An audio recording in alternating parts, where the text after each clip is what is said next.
Excellencies, you may now be seated. It is now my distinct honor to invite His Excellency President Uhuru Kenyatta to expound on his vision for a just and peaceful, prosperous world.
Further, we all understand that the COVID-19 pandemic has adversely affected the implementation of our Big Four agenda, with a necessitating reduction in revenues occasioned to ease the burden on the majority, especially lower-income Kenyans. Significant financial resources have had to be reallocated also to address the effects of the pandemic amidst a slowdown in economic activity. The economic and social disruptions induced by COVID-19 have eroded some of the progress that we had made in recent years, and our private sector especially faces lower demand due to reduced consumption, as well as demands for inputs. And these challenges have been compounded further by growing uncertainty, disrupted supply chains, and limited fiscal space. This is not a phenomena particular to Kenya, as it is indeed a phenomena that globally challenges each and every one of us. I want to thank you for your ongoing support to these programs, and indeed invite you to redouble your efforts and work with us to rebuild the growth momentum towards the social economic transformation of our country as we work together for that reinvigoration of the global economy. Your Excellencies, ladies and gentlemen, I'd like now to move to our Constitution. It is 10 years since Kenya adopted a new Constitution. And over this period, we have undertaken far-reaching reforms in the judiciary, the executive, and the legislative arms of government. Indeed, ladies and gentlemen, I would go as far as to say that no country has introduced as far-reaching constitutional reforms and programs as has Kenya in such a short period of time. We have expanded the freedoms of all Kenyans, devolved systems of governance, and we have reformed the public service as well as our security sector. However, we have noted and listened to the voices of Kenyans who are still yearning for a deeper sense of national unity, inclusivity, peace and reconciliation, as well as prosperity.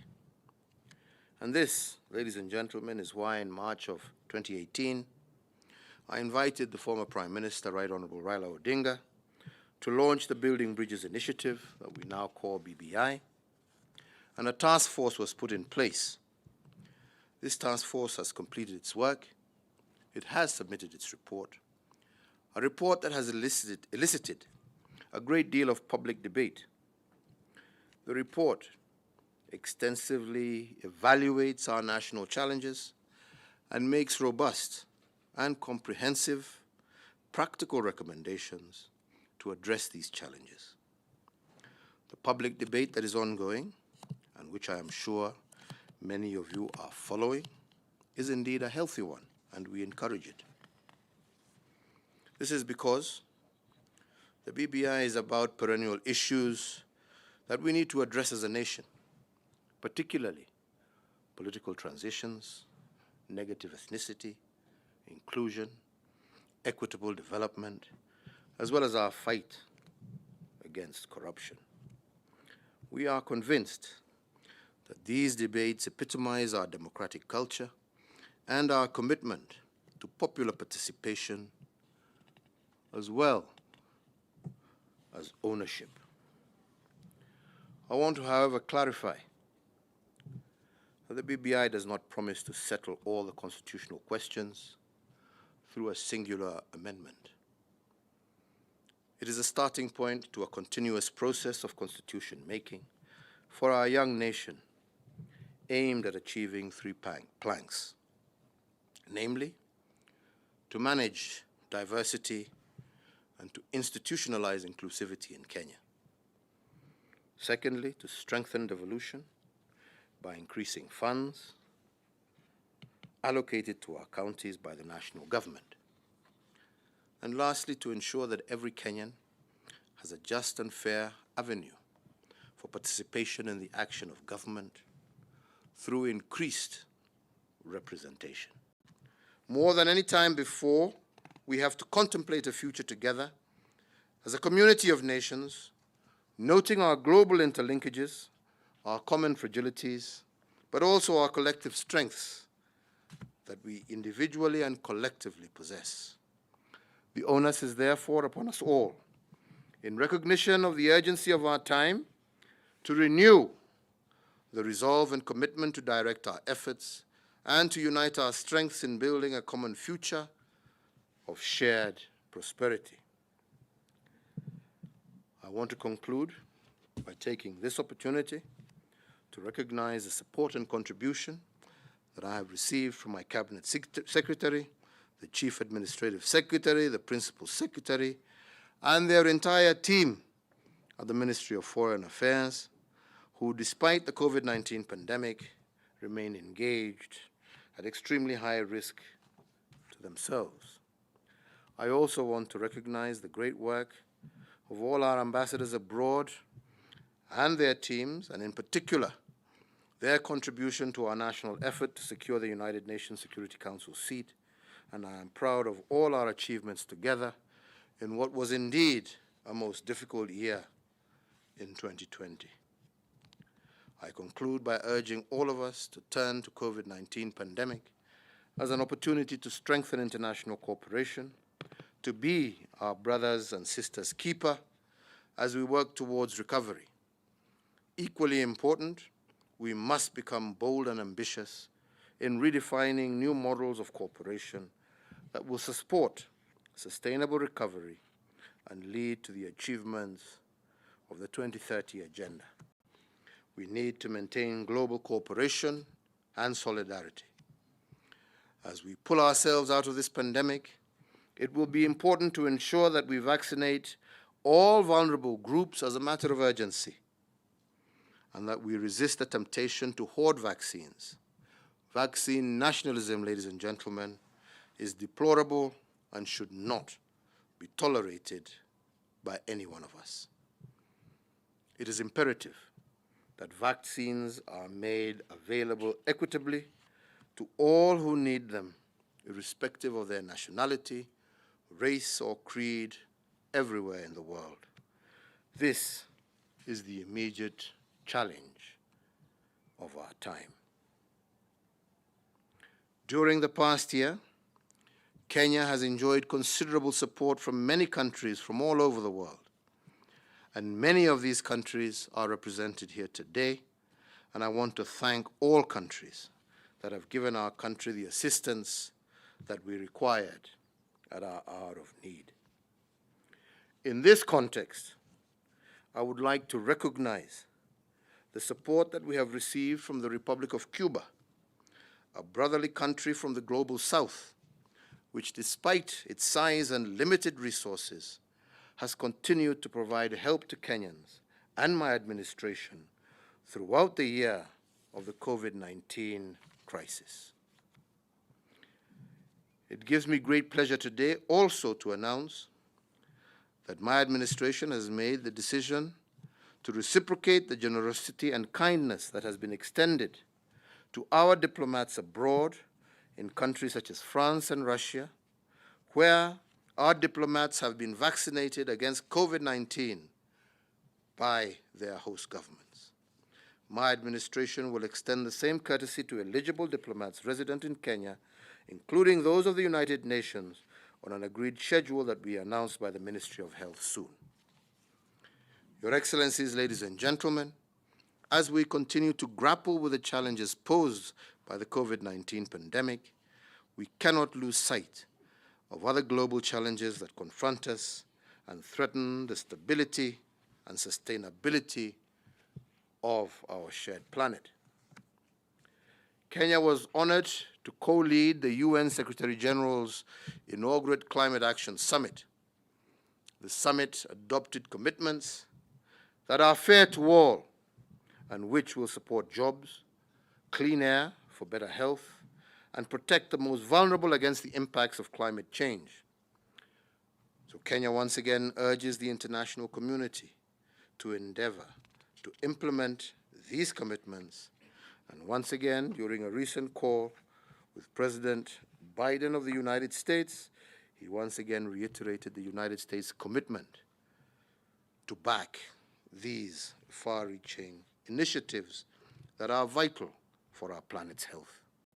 Our engagement also includes scaling up cooperation with China through the China-Africa Cooperation FOCAC, and also with Japan through the Tokyo International Conference on Africa's Development, TICAD. Critically, these and similar engagements are anchored in the reinvigorated East African community, whose chairmanship I assumed last weekend. Ladies and gentlemen, Africa continues and remains an integral part of the African, Caribbean, and Pacific States Organization. This grouping is the second largest multilateral grouping of countries after the United Nations. It networks developing countries in special and meaningful ways to deal with development challenges such as sustainable development, climate change, as well as pandemics. This was the context in which last year I convened and chaired, as the President in Office of the organization, the first ever intersessional virtual summit at the height of the COVID-19 pandemic. Further, Your Excellencies, as you all know, Kenya remains a steadfast advocate for multilateralism as well as a rule-based global order. Kenya has been a force for good globally and has made an outsized contribution to global affairs, such as the development of the Sustainable Development Goals and the United Nations 2030 Agenda, all of which saw the recognition of our Ambassador Macharia Kamau by the Secretary General for the role that he in particular played in seeing these development goals achieved or implemented and adopted.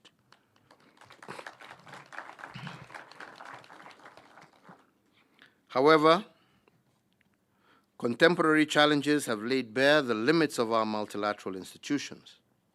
Transactional politics, zero-sum global politics, protectionism, unilateral sanctions, treaty withdrawals, and even military and economic coercion has impeded multilateralism. These conditions are worsened by transnational organized crimes, terrorism, as well as cybersecurity threats. This, I believe, necessitates an urgent re-engineering of the global order in a manner that not only addresses contemporary concerns, but also meets the hopes and aspirations of all people in the present as well as in future generations. We have useful post-COVID-19 lessons to draw from as we re-engineer the global order. So, ladies and gentlemen, as I move on, let me take this opportunity to once again thank each and every one of you for the support to Kenya's election to the African Peace and Security Council, that is specifically to our African brothers and sisters, and to all of you for your support in us obtaining a seat at the United Nations Security Council. Now more than ever, it is imperative that we reimagine the future and chart a bold new course for mankind to successfully navigate the peace and security issues that we face. It is this singular commitment that drives Kenya's membership at the United Nations General Assembly and its subsidiary bodies, as well as Kenya's tenure at the United Nations Security Council, and also during our tenure at the African Union Peace and Security Council. Our contribution at the United Nations Security Council, and indeed across all multilateral fora, is anchored in an enduring hope and the firm belief that together we can indeed create a better world. The seemingly intractable challenges to peace, security, and development that confronts us today are an opportunity to introspect. Our differences, I believe, are an opportunity to negotiate innovative engagements which secure peace and prosperity for all. Kenya will continue to work closely with all member states to ensure that the United Nations Security Council discharges its mandate in an inclusive, responsive, as well as a consultative manner. As a member of the African Union Peace and Security Council, Kenya will build bridges between the two bodies in working towards greater peace, stability, and prosperity of our African continent. Your Excellencies, ladies and gentlemen, the COVID-19 pandemic notwithstanding, Kenya has maintained critical contacts throughout the last year. And since January 2020, I have had the pleasure to visit France, Italy, the Vatican, the United Kingdom, as well as the United States. I have also hosted the heads of state and government from Ethiopia, Germany, Somaliland, as well as delegations from Algeria, Japan, Nicaragua, Saudi Arabia, and the United Kingdom, amongst others. We have also maintained strong international engagement and cooperation through video conferences, which I made, and numerous calls from presidents and prime ministers from various countries, including Barbados, Bangladesh, Canada, China, India, Jamaica, Pakistan, Sri Lanka, St. Vincent and the Grenadines, Turkey, the United States, and most of my brothers and sisters across the African continent. These efforts serve to not only deepen the excellent ties between our countries, but also sought to help build global consensus on issues of mutual interest. So indeed, as representatives of your respective countries in Nairobi, I also encourage you to engage us at all levels on any matter before the United Nations Security Council, the United Nations General Assembly, as well as on any other issues that would advance our common agenda.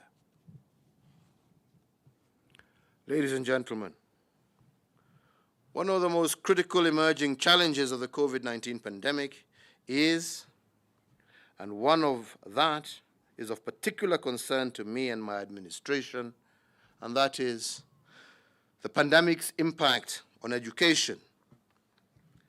The global COVID-19 pandemic has amplified the challenges facing our education sector across the world and constrained our capacities and capabilities to guarantee our children inalienable and fundamental right to quality education. So therefore, as most governments reprioritize limited budgets in order to address the urgent health and social protection concerns, there is a risk that education may be sidelined.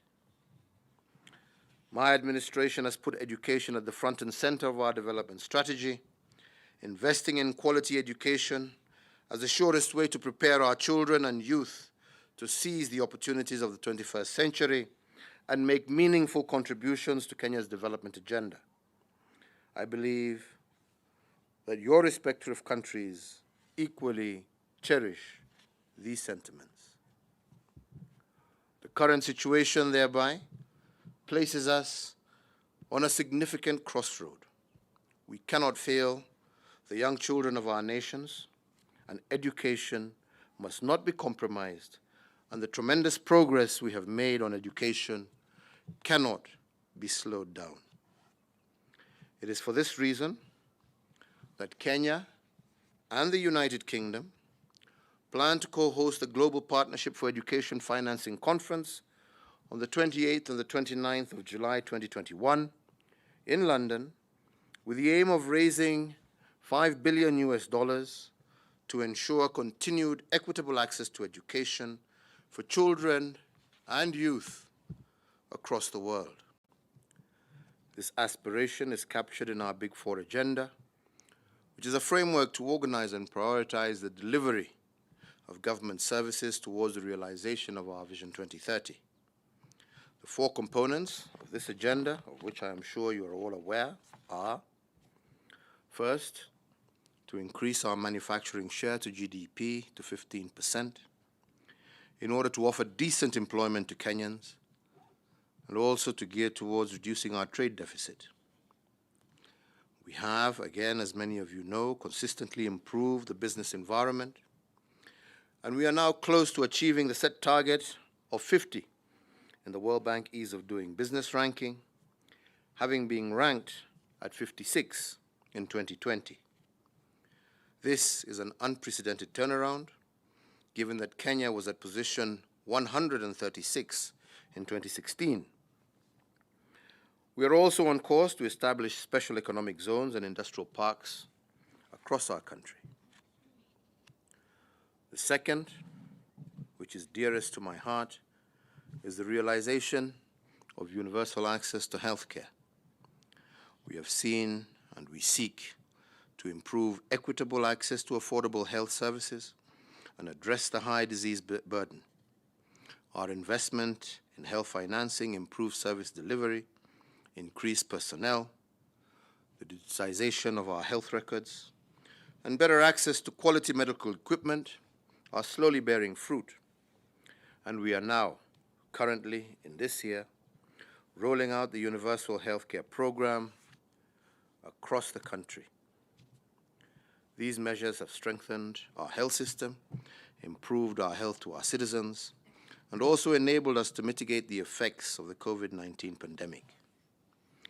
We are not without problems, but we are facing our challenges head-on, and towards that end, I want to thank each and every one of you who have participated with us in this endeavor, and I hope that we shall continue to work together. In particular, I want to note the assistance from Japan, which has been critical in helping us roll out the universal healthcare agenda. The third is to achieve affordable housing. And despite the COVID-19 pandemic, we have broken ground on several projects in 2020. The housing program, supported by a sound policy, has created a conducive business environment for the building and construction sector. It has provided subsidized land, tax breaks, flexible payment options, and a framework for public-private partnerships, even in the provision of government, military, and police housing. The program maintains an active pipeline of projects championed by both government and private sector. Here again, I want to thank those governments that have lent support to this agenda, and indeed it is my belief that we shall have in the near future the greatest rollout of housing and decent housing for our people that has been seen in many years. To address food insecurity, we have had an ambitious program and targeted 3.3 million households which are most at risk. We have currently achieved a 50% reduction in the number of food insecure Kenyans, a 34% increase in the average daily income of farmers, and a 47% reduction in the cost of food as a percentage of incomes.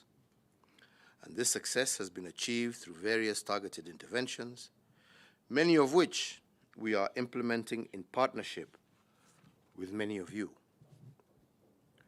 Let me, however, hasten to add that this transformation that we seek towards a prosperous and equitable society is still very much a work in progress.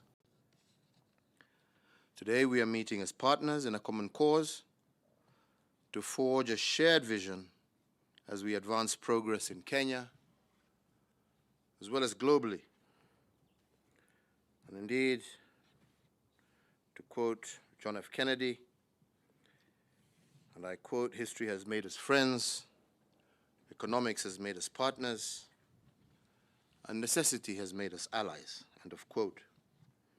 And as friends and partners, as well as allies, we are more successful, I believe, when we understand each other's visions, as well as our aspirations, and we work together to fulfill it. The purpose of this briefing, as the Minister has just foresaid, is to appraise you on key issues and developments in Kenya and the region, as well as to expound Kenya's position on global issues of mutual interest, forging this shared understanding in a particularly crucial time when our world faces major realignments as well as disruptions. This is our first such meeting and first such address, and it is indeed my hope that from here henceforth it shall be an annual event. Excellencies, ladies and gentlemen, there is no question that Kenya is an open and democratic society, and our strong democratic credentials extend beyond our domestic context to the global sphere. They inform our foreign policy and underpin our commitment to maintain regular engagements with you, the diplomatic corps, and these interactions typify our commitment to foster greater understanding, deepen our partnerships, and leverage opportunities for our common good. Securing our interdependent future depends on us growing our respective economies, further deepening the democratization of our governance, ensuring the equitable distribution of resources, as well as managing our diversity at home, as well as also maintaining our global ecological balance. This, ladies and gentlemen, is our agenda here in Kenya. This transformative agenda is anchored in the aspirations of our Kenya Vision 2030, which serves as a vehicle for accelerating transformation of our country into a rapidly industrializing, prosperous middle-income nation by the year 2030. So, ladies and gentlemen, 7 years into my term as President, I have focused on an agenda to build a united country with a fast-growing economy, where wealth is created, where prosperity is shared fairly amongst all our citizens. And this entails creating more and decent jobs, raising living standards of every Kenyan, ending inequality, and lifting more Kenyans out of poverty. In the coming days, we will be extending an invitation to your respective governments to participate and support this initiative, and your valued participation will make a lasting statement to the children of the world that despite the challenges of our time, we are not willing to compromise on their future. I also wish to thank the United Nations for the establishment of the Generation Unlimited Initiative. This multi-stakeholder global alliance aims to ensure that young people between the ages of 10 and 24 are either in education, training, or employment by 2020. Indeed, as a global leader for Gen U, I invite you to embrace this path-breaking program and support Kenya to develop sustainable pathways for nurturing and preparing our young people for the future. Continuing Excellencies, in spite of the loss and disruption, as well as the upheavals caused by COVID-19, new opportunities and important lessons have emerged. The pandemic has strengthened our resolve to find innovative solutions and validated our homegrown answers to global challenges. It has spurred industry, research, and innovation at a pace unforeseen in past years. These developments have inspired renewed confidence across the world as well as our continent, and will continue to enhance our contribution and participation. In this regard, I am particularly proud to have had the opportunity to serve as a member of the Bureau of the Chairperson of the African Union under the leadership of Cyril Ramaphosa. And in the Bureau, we were able for the very first time, the African continent, to coordinate strategic and innovative African solutions to the challenges we faced with the COVID-19 pandemic on the continent.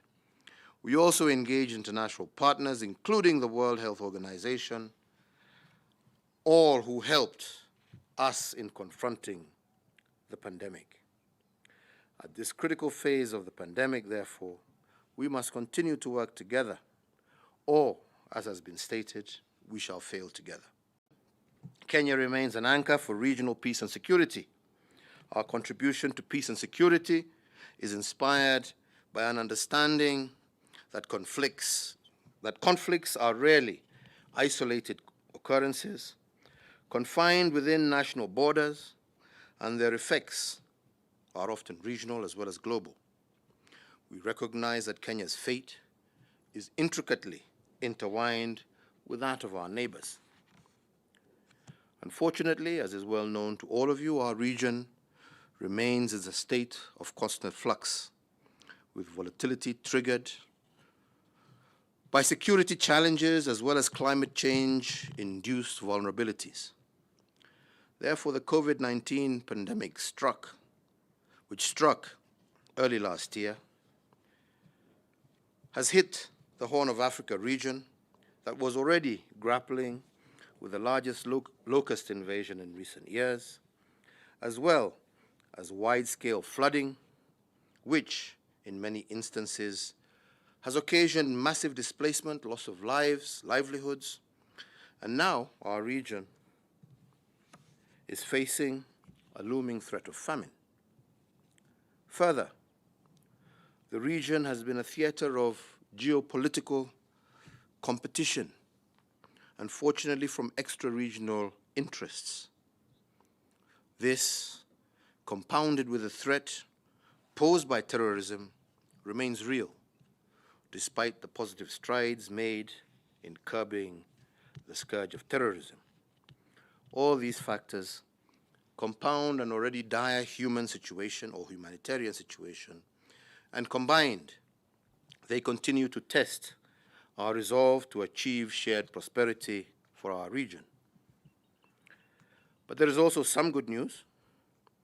There are several positive developments also, which I invite all of you to note and to continue to support. In South Sudan, despite the challenges that are known to all of us, the peace process remains on course, and the progress made in tackling key contentious issues, we must say, is laudable, and in particular the recent steps towards completing the formation of the transitional government of national unity at the state and local government levels, including finally the appointment of the governor of the Upper Nile. However, the establishment of the Transitional National Legislative Assembly remains a critical imperative. Equally important is also the urgency to implement the transitional security arrangements, and here we look forward to working with all partners to achieving the peace and stability of our neighbors in the South Sudan. In Sudan, over the last months, the democratic transition is on course, and the transitional government has implemented significant governance, legal, as well as structural reforms. The signing of the Juba Peace Agreement was a landmark achievement, and its implementation is on track. Fast-tracking the establishment of the Transitional Legislative Council is critical in delivering the necessary reforms and tackling the economic situation in the country. To this end, I continue with my appeal to the international community and all development partners to continue to support Sudan's endeavors to achieve their objectives and to bring about peace, stability, as well as prosperity in a very difficult economic climate. In Ethiopia, the government has indicated to us that their law enforcement operation is over and that the rehabilitation process in Tigray is underway. Kenya, as a brotherly country to Ethiopia, will continue to encourage efforts to, one, provide information on any excesses by either side that may have been committed, as well as endeavor to hasten the much-needed humanitarian assistance to that troubled part of Ethiopia. Kenya, in line with its long-standing position, continues to hope for greater and lasting reconciliation in Ethiopia, a country that is a critical partner to Kenya and indeed the region. As you all know, Kenya has for a long time invested heavily also in the process of restoring stability in Somalia. Our prime motivation has always been to see a stable Somalia, a peaceful neighbor with whom we share a long history and with whom the opportunities to grow and prosper together are boundless. A peaceful coexistence with Somalia is therefore key to us, despite the rhetoric. Enhancing a spirit of cooperation and solidarity for the development and benefit of our peoples in both countries, as well as for the prosperous and integrated region of the Horn, is critical to us, and we remain committed to working with Somalians, with the international community, to achieve these objectives. Furthermore, the African Union mission in Somalia has been at the forefront of supporting Somalia's transition and stabilization efforts, and the mission could continue to play this pivotal role beyond 2021. Considering the prevailing security situation in Somalia, Kenya and other troop-contributing countries have called for the extension of the mandate of AMISOM. The ongoing drawdown of the mission has already exposed the potential risk of severely undermining the gains made, and we see al-Shabaab taking advantage to claim abandoned territory. AMISOM will require greater support, particularly adequate and predictable funding, including drawing funding from the UN-assessed contributions, as well as equipping it with the requisite force enablers and force multipliers. Kenya will continue, and I reiterate, to cooperate and collaborate with the international community to see a peaceful, stable Somalia, which is in much our interest as it is in theirs.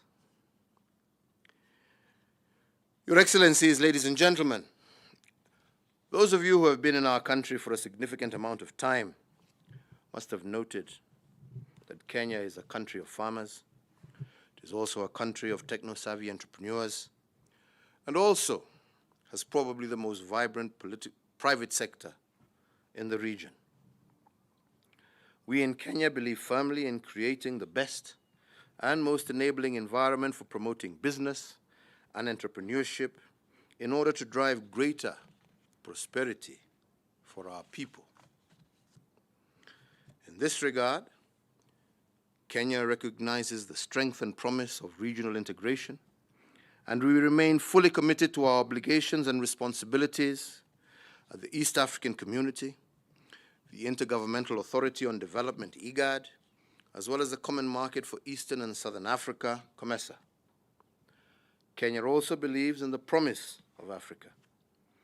We are fully committed to building new frameworks and to develop innovative solutions that are African-inspired, African-led, and that speak to Africa's needs as well as our priorities. The Africa Continental Free Trade Area typifies the vision of a prosperous Africa at peace with herself and occupying her rightful place on the world stage.